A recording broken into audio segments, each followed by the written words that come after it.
Magandang araw mga kabubbles. Narito ang latest news ngayon sa Gilas Pilipinas. Gilas Pilipinas, may bagong coach na. Gilas, wala pa ding naturalized player para sa 2024 FIBA Asia Cup. At Gilas Pilipinas star, ayaw paglaruin sa PBA. Tim Cone nga ang naging interim head coach ng Gilas nang mag-step down bilang head coach si Coach Chot pagkatapos ng 2023 World Cup. At parang napaganda pa nga ito dahil lang si Coach Tim ang nag-coach sa 2023 Asian Games ay nanalo nga sila ng gold medal dito.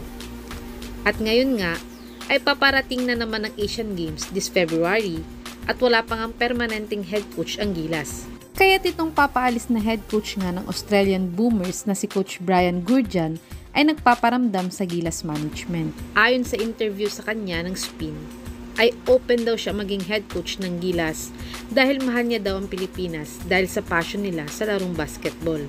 Kayo mga kababos, okay ba si Coach Gurjan maging head coach ng Gilas? Ilagay nyo na po yan sa baba.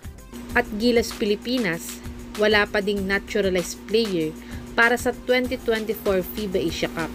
Suspended pa din ang naturalized player nating si Justin Brownlee dahil nga sa kanyang naging issue sa 2023 Asian Games. At kahit nga sa PBA ay hindi din siya nakalaro ngayong Commissioner's Cup. Kaya't kailangan nga maghanap ng Gilas management ng pamalit kay Kabayan Brownlee bago ang FIBA Asia Cup. At ang backup naturalized player naman nilang si Ange Kwame ay sa France ngayon naglalaro. Sa tingin nyo mga kababos, kailangan bang ipatawag si Kwame para sa Asia Cup o manguha muna tayo ng bago?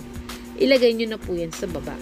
Dumako naman tayo sa isang Gilas Pilipinas star na ayaw paglaruin sa PBA.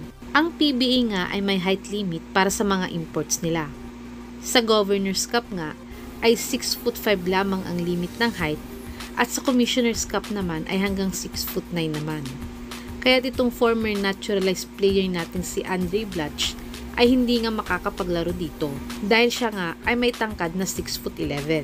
Kaya't ayon nga kay Kuya Dre ay ilang beses na nga niyang sinubukang makapasok sa PBA pero talagang ayaw daw talaga siya papasukin dito kaya't siya nga ay nawawalan na ng pag-asa para makapaglaro dito. Kayo mga kabubbles, dapat bang tanggalin muna ng PBA ang height limit sa import kahit isang conference lamang upang makapaglaro naman itong si Andre Blatch sa PBA? Ilagay nyo na po yan sa comment section mga kabubbles.